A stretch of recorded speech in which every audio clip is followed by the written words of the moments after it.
Mais 5 pessoas são ouvidas no caso Décio Sá. Alunos invadem e ocupam reitoria da UFMA em protesto. Em resposta, luz, água e internet foram cortados e os portões fechados. Ninguém sai da reitoria.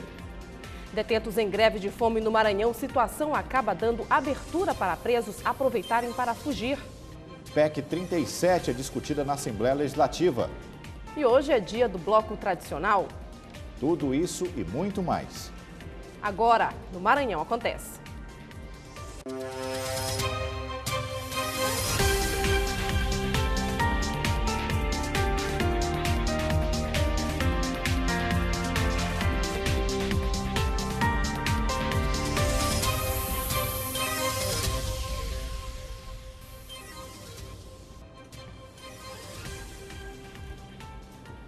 Olá, boa noite para você. Olá, boa noite. Detentos de Pedrinhas estão em greve de fome. Eles reivindicam o maior número de visitas familiares e a instalação de fogões elétricos nas celas para que eles mesmos cozinhassem.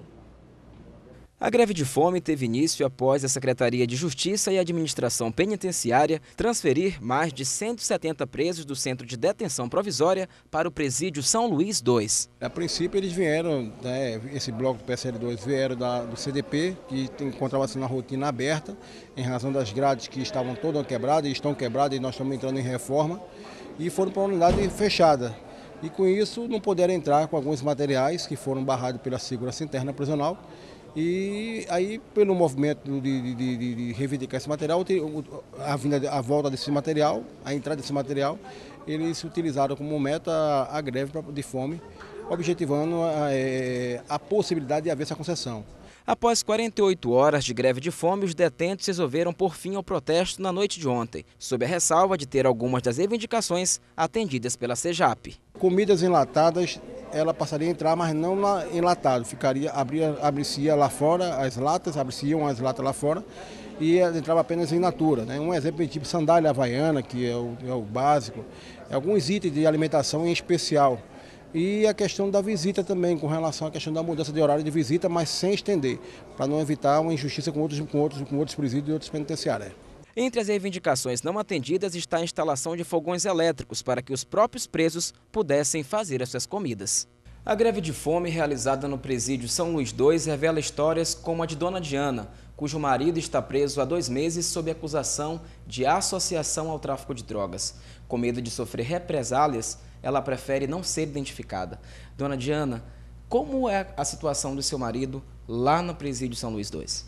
Olha, primeiramente ele estava preso no CDP, entendeu? Então teve uma transferência e todos do pavilhão foi transferido para o Presídio São Luís II.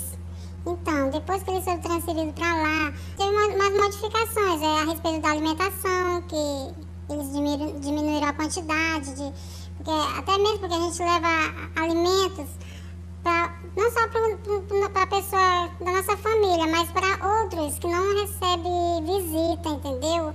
Segundo o secretário, esses problemas já estão previstos na rotina penitenciária e é um dos grandes desafios da gestão pública em nosso estado. Olha, superlotação é inevitável, a falta de capacitação contínua dos servidores penitenciários é outra questão muito séria. A questão dos vícios penitenciários estarem muito presentes, que termina ocasionando motins, rebelião, mortes. E essa greve de fome acabou ajudando a fuga de 3 detentos do Presídio São Luís. 3 pessoas acabaram escapando do complexo de Pedrinhas. A fuga aconteceu por volta das 2 horas da tarde, quando os 3 detentos cerraram parte das grades de segurança e conseguiram fugir. Segundo as investigações, a fuga começou a ser planejada durante a greve de fome realizada no Presídio São Luís II. Eu acredito que o movimento de greve de fome foi mais para chamar a atenção também, e com isso a grade já estava cerrada. E se evadiram e fugiram agora, por volta agora há pouco, mais ou menos de 1 hora atrás, 40 minutos atrás, 3 internos, onde o pessoal da equipe do GEOP e da Possibilidade estão no encalço no sentido de recapturá-lo. Para tentar capturar os fugitivos, a polícia já está realizando uma força-tarefa. A informação que tem um pessoal do GTA, o pessoal também do Grupo Especial de Operações Penitenciárias GEOP em campo, tá? A Polícia Militar também deve estar em campo também nesse momento já, e já chamando também a Polícia Civil para dar esse apoio. Ainda nesta edição, você vai ver toda a movimentação dos depoimentos do caso Décio Sá. E já no próximo bloco, a Assembleia discute a PEC 37, que retira o poder de investigação do Ministério Público. O deputado Eduardo Braide segue internado no Hospital São Domingos com problemas cardíacos. É o giro de política em instantes aqui no Maranhão Acontece.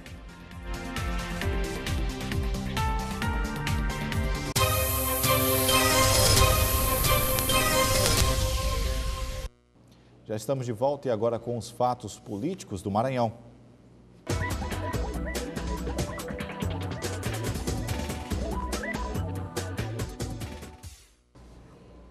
Um assunto polêmico voltou à tribuna da Assembleia Legislativa na manhã de hoje. O deputado estadual Rigo Teles, do PV, pediu que a Casa retome os trabalhos em torno da criação de novos municípios no Maranhão. O Congresso Nacional já colocou em pauta de votação a proposta de emenda constitucional que devolve às Assembleias Legislativas o poder de legislar sobre emancipação de novos municípios brasileiros.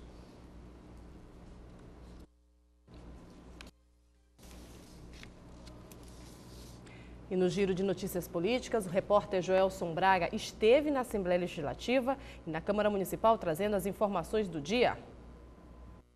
Olá, boa noite.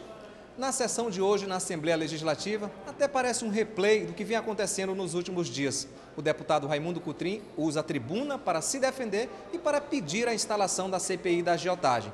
Agora ele começa a colher alguns frutos.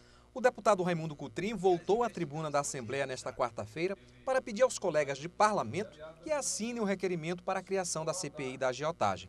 Ele classificou de batalha o que vem fazendo para conseguir com que a comissão de inquérito seja instalada e voltou a sua artilharia contra o secretário de Segurança, Aloísio Mendes. As investigações realizadas na Secretaria de Segurança Pública estão sob suspeitas por atenderes outros interesses.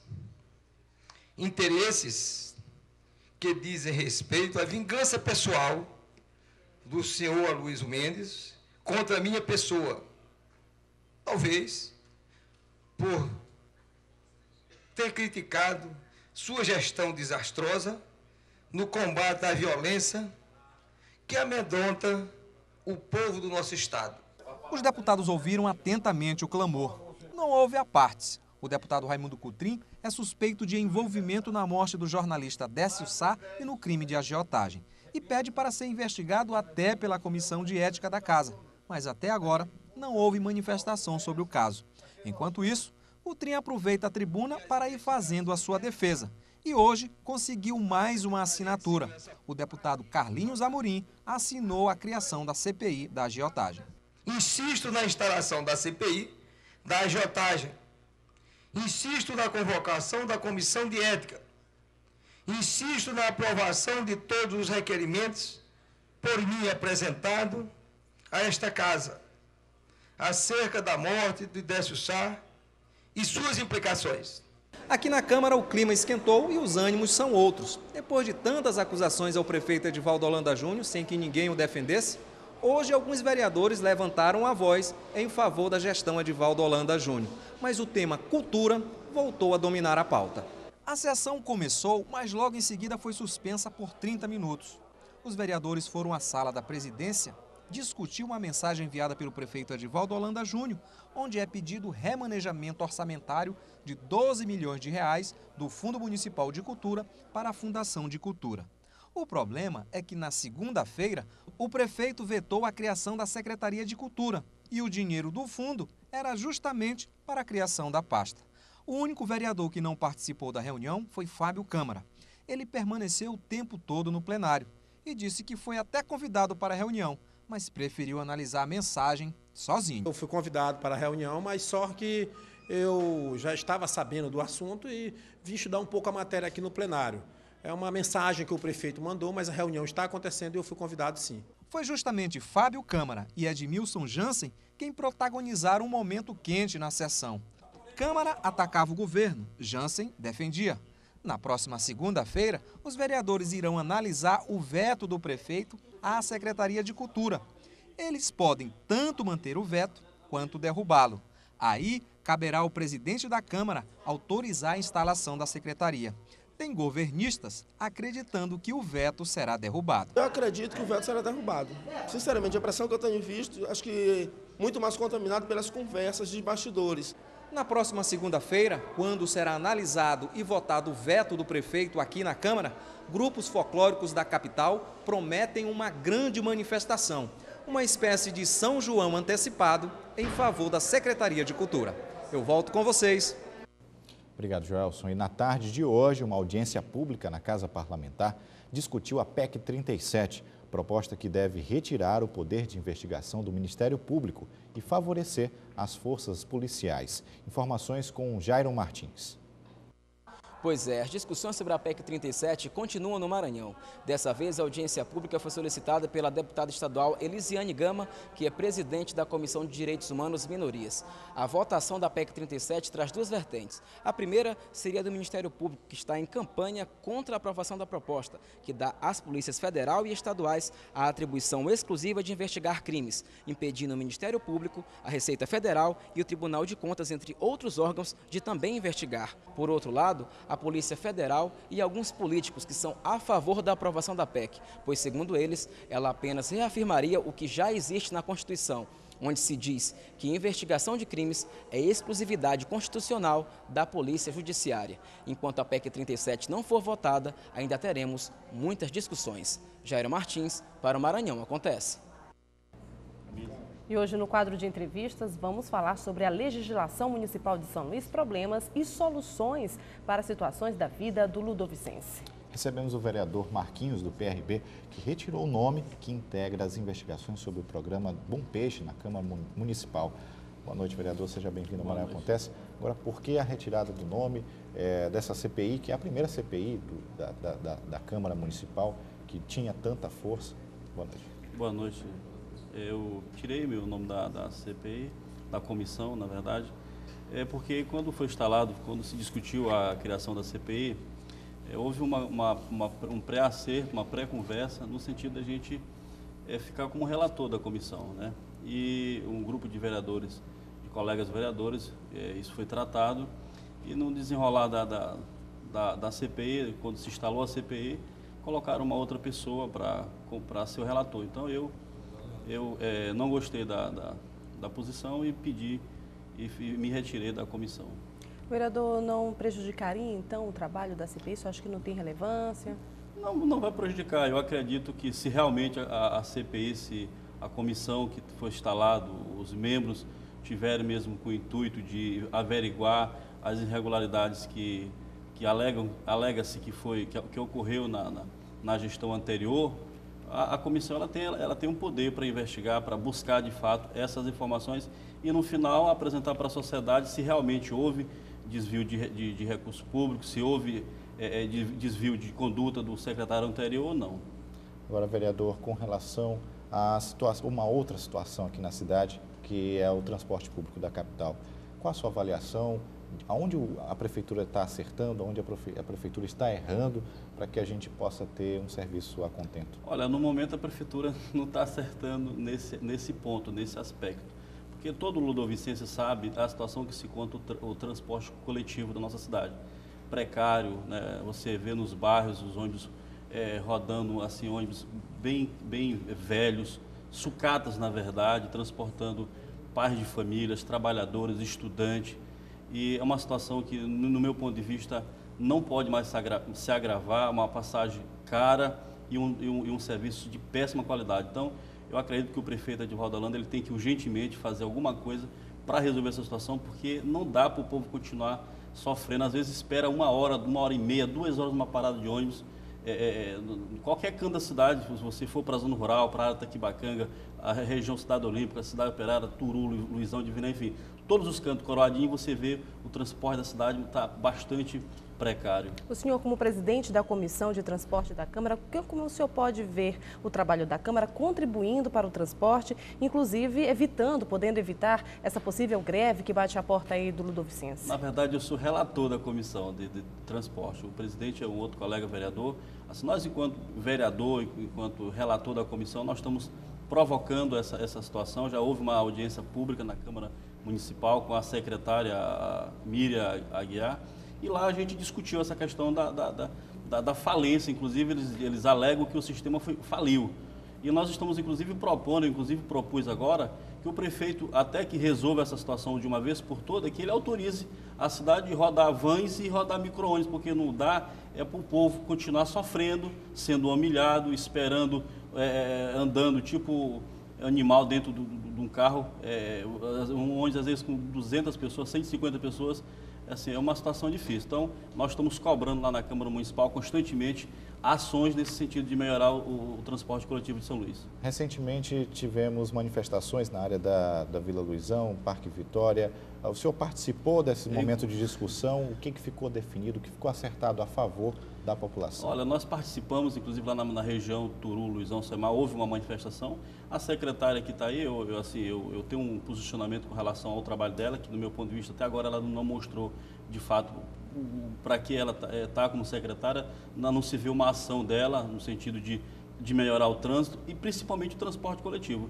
E essa situação ela tende a se agravar porque agora nesse mês não há acordo ainda entre os rodoviários com os empresários e a tendência é daqui a alguns dias esse sistema todo parar, e aí quem vai sofrer é o pai de família, é o trabalhador, é o estudante que vai ficar aí a ver navio, né, sem poder se locomover de um canto para o outro da cidade.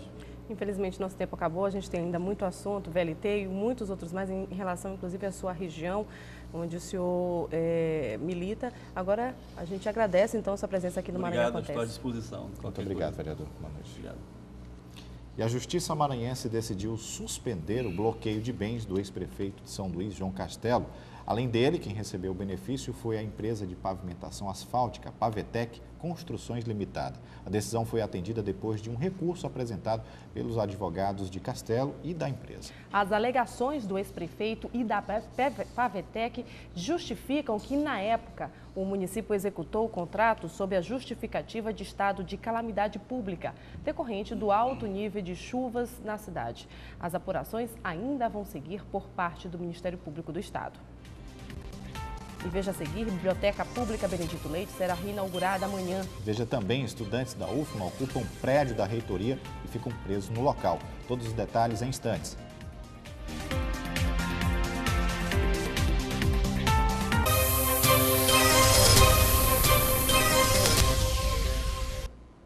Já estamos de volta com mais 5 depoimentos do caso Décio Sá. As oitivas entraram pelo 3º dia. E somente agora uma revelação de uma testemunha que garante ter visto uma reunião com muitos dos apontados no caso Décio Sá. Júnior Bolinha, Glaucio Alencar e Jonathan se encontraram em uma reunião antes do assassinato do jornalista, segundo a testemunha que não teve o nome revelado. Das 10, apenas 6 testemunhas foram ouvidas neste 3º dia de oitivas, 5 pela manhã e 1 à tarde. A última testemunha não teve a identidade divulgada. O depoimento dela foi o que mais demorou até agora. E ela seria vizinha de uma casa que pertencia à Bochecha, usada para abrigar Jonathan no período do crime. Ela também teria visto os acusados em uma reunião dias antes do assassinato do jornalista Décio Sá. Desde o início das oitivas, Júnior Bolinha, um dos acusados, não quis acompanhar os depoimentos, mas desta testemunha específica, ele fez questão de comparecer. Não, o Júnior Bolinha ele não quis participar das primeiras audiências, mas hoje tem um fator preponderante, porque uma testemunha disse que o reconheceu. Segundo o promotor Carlos Correia, no depoimento, a testemunha estava nervosa e entrou em algumas contradições. São algumas colocações que eles procuram obter informações que colocam em dúvida, né, o que as testemunhas falam. Mas, no entendimento do Ministério Público, isso não coloca em risco todo o processo, porque o que está em jogo é todo o conjunto probatório. Ainda de acordo com o promotor, quando falou das características dos acusados, a testemunha fez uma descrição compatível com a realidade. Mas em entrevista, a advogada de Bolinha negou. Então a gente achou importante ela fazer esse reconhecimento hoje aqui. E, no entanto, ele não foi reconhecido. Ela falou praticamente todas as pessoas que estavam ali, agora só que era uma pessoa muito nova e ficou muito intimidada. Mas mesmo assim ela respondeu todas as perguntas que o Ministério Público fez e o depoimento que ela prestou na delegacia de polícia. Inclusive o Júnior Bolinha. Isso. ela reconheceu, ela falou todas as pessoas que se envolveram, que estavam naquela casa. Apesar de estar muito intimidada, muito nervosa, mas ela reconheceu todas as pessoas. Ao final das oitivas dessa terça-feira, os acusados saíram pela porta dos fundos e alguns advogados fugiram da imprensa. O promotor fez uma avaliação positiva desses 3 dias de oitivas. Esse dia foi muito positivo, nós conseguimos ouvir de 70% a 90% das testemunhas e isso colabora para quê? Para que o processo ele chegue ao fim. Cerca de 10 pessoas já foram ouvidas até agora nas oitivas do caso Décio Sá. Os depoimentos foram retomados na manhã de hoje. No terceiro dia de oitivas, todas as 10 testemunhas arroladas pelo Ministério Público compareceram à primeira vara do Tribunal do Júri de São Luís, que é presidida pelo juiz auxiliar Márcio Brandão. As oitivas começaram na segunda-feira e 30 pessoas deveriam ser ouvidas nesses 3 dias. Mas 3 não foram localizadas e 4 foram dispensadas. Apesar da ausência de algumas testemunhas de acusação, o Ministério Público e a defesa dos acusados estão otimistas com as oitivas. É positivo. Positivo. Tem uma pequena divergência no depoimento do Flanelinha e mais do Marco dessa lá com relação àquela abordagem inicial lá, né, dos momentos que antecederam ao crime, mas via de regra não teve grandes modificações não. A instrução está seguindo normal, a prova tem que ser judicializada e é isso que o doutor está fazendo, que o doutor Márcio está fazendo, né, seguindo a instrução criminal. O advogado de Glaucio Alencar e do pai dele, José de Alencar Miranda, acusados de mandar assassinar o jornalista Décio Sá, fez uma avaliação positiva dos 2 dias de oitiva. O primeiro e segundo dia de oitiva foram importantes no passo em que a defesa e a acusação conseguiram informações muito importantes. Informações que revelam que existem muitas falhas dentro desse inquérito e que certamente deverão ser corrigidas em momento oportuno. Não é interessante para o processo penal, para a sociedade, que nós tenhamos pessoas inocentes condenadas. O advogado de Fábio Aurélio do Lago e Silva, o Bochecha, destacou a importância dos depoimentos desta quarta-feira. Hoje foi um dia assim, fundamental para o Bochecha, porque é uma testemunha que disse que teria visto ele lá perto, no período. E como lá é uma casa da mãe dele, então nós arrolamos 2 outras testemunhas para poder comparar com o depoimento dela de hoje, que ainda virão no futuro, que é a mãe do Bochecha e o irmão do Bochecha, que realmente são os donos da casa. A primeira testemunha de acusação ouvida nesta quarta-feira foi Josival Cavalcante da Silva, mais conhecido como Pacovan. O depoimento dele foi um dos mais rápidos desses 3 dias de oitiva. Durou menos de 20 minutos. Ele não quis falar com a imprensa, mas o advogado dele esclareceu que Pacovan não tem muito o que falar sobre o assassinato do jornalista Décio Sá. Não sei como encarará o Ministério Público, não sei como encarará a magistratura, mas para o caso do homicídio, o Pacovan realmente não é uma testemunha que se possa dizer importante. Por isso, esse depoimento curto. Estudantes da Universidade Federal do Maranhão invadiram e ocuparam o prédio da reitoria. Em resposta, a UFMA mandou trancar os portões de acesso ao prédio e os estudantes foram impedidos de entrar no local. Os estudantes denunciam que foram agredidos pelos seguranças da UFMA e que a luz e a água do prédio da reitoria foram cortadas. A ocupação dos estudantes começou logo após uma Assembleia Geral da categoria no fim da tarde desta terça-feira.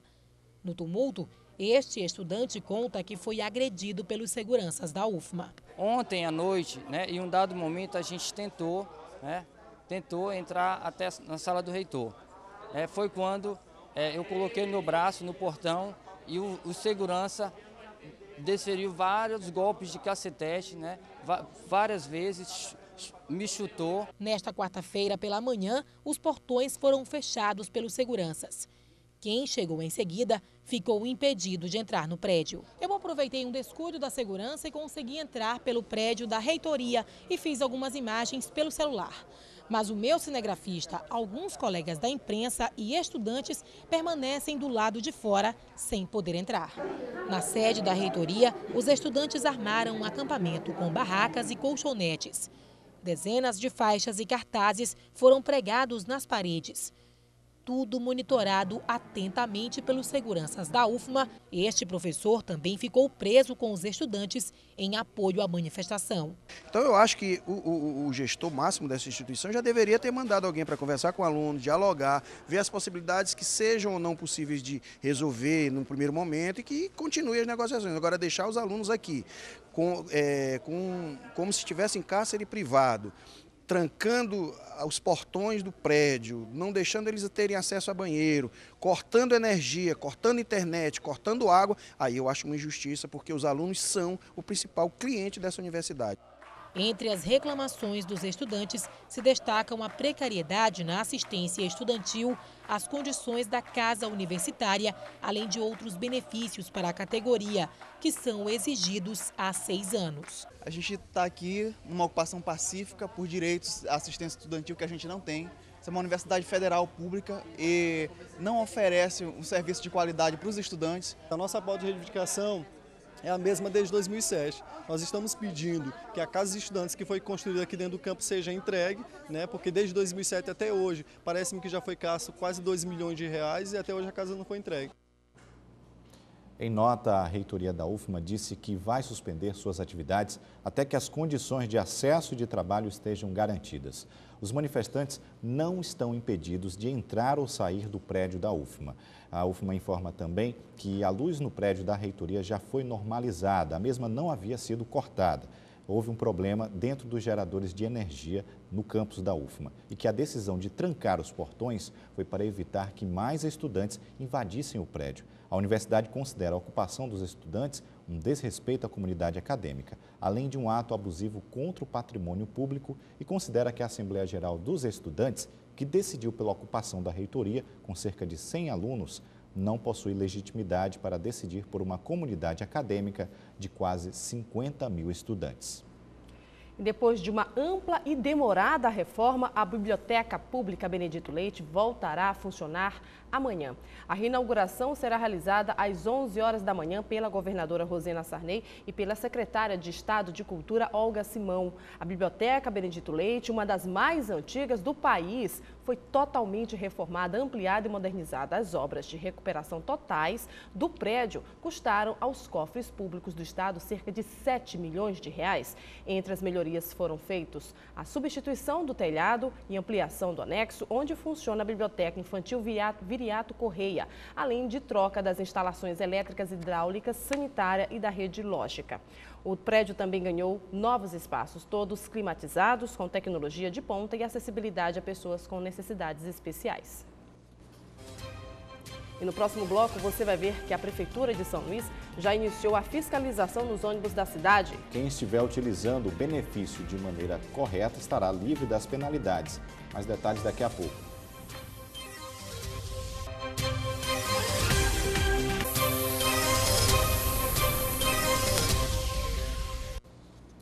A Prefeitura de São Luís iniciou hoje uma operação contra o uso irregular dos beneficiários do sistema de transporte público da cidade. Segundo a SMTT, todas as linhas vão ter fiscais assegurando o direito de quem estiver de forma correta e quem estiver errado vai ser punido. A fiscalização da SMTT começou nesta terça-feira na linha Socorrão 2 durante o percurso Cidade Operária Centro e contou com a presença de um fiscal e 2 guardas municipais em cada ônibus. Segundo a cobradora Marineide Oliveira, o uso indevido dos cartões meia passagem e carteiras de passe livre é muito frequente. E mesmo sabendo que o portador da carteira não é o dono do benefício, ela explicou que não pode fazer nada. Muita gente usa os passes livres, né, como carteira de idosos e outras passes deficientes, tal, usam enquanto eles descem com carteira de identidade, ou às vezes sem nada, né? Então eu não posso, né, barrar ninguém aqui para não descer, então tem que descer de qualquer jeito, né?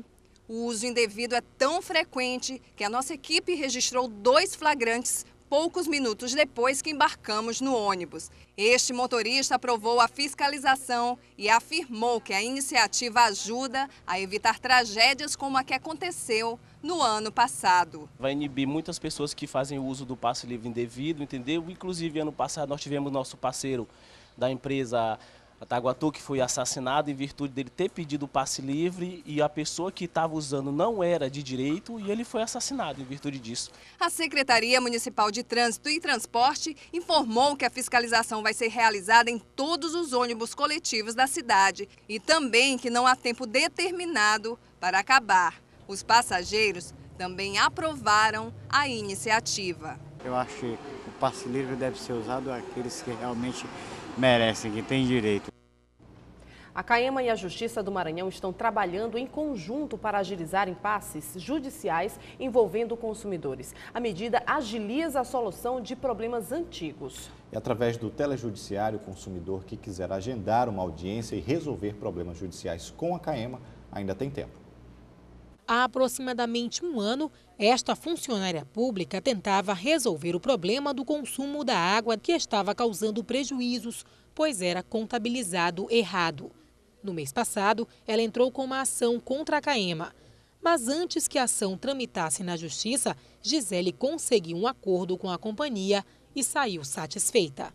Com essa oportunidade dos centros de conciliação, tanto eu ganhei quanto a CAEMA, eu vou desistir da ação, tendo em vista que o meu problema aqui foi solucionado, Benefício para o consumidor, vantagem também para a empresa. Com certeza, nós estamos tentando conciliar, tirar esses consumidores que estão com essa demanda em juizados, como ela falou, com uma demora muito grande, e também tentando tirar eles das residências, aquelas pessoas que têm esses débitos antigos.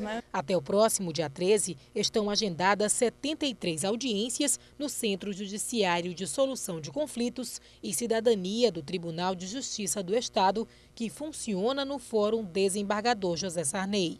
O objetivo é solucionar impasses judiciais entre consumidores e a Companhia de Saneamento Ambiental do Maranhão, CAEMA. A pauta específica é uma oportunidade que o Judiciário abre para as empresas ou entidades que possuem um significativo volume de demandas e que manifestam antecipadamente o interesse de resolver essas questões pela via da conciliação. Quem quiser fazer acordos com a CAEMA ou qualquer outra empresa, basta entrar em contato com o Telejudiciário no 0800 707 1581 ou ainda pelo site do Tribunal de Justiça www.tjma.jus.br.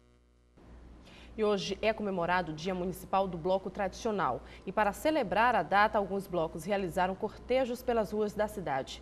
A Associação Maranhense de Blocos Carnavalescos resolveu colocar o bloco na rua e preparou uma programação especial em um shopping da cidade. Além disso, uma missa em ação de graças, uma exposição de fantasias e apresentação de grupos, além de entrega de troféus aos 48 blocos da cidade. O dia 8 de maio está no calendário de festividades da Câmara de São Luís por meio de uma lei de 2006.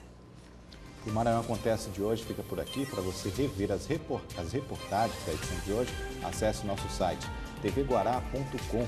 A gente volta amanhã. Uma boa noite e até lá. Daqui a pouco, às 11h30 da noite, tem um resumo de notícias no Dia News. Até lá. TV Guará, diferente por natureza.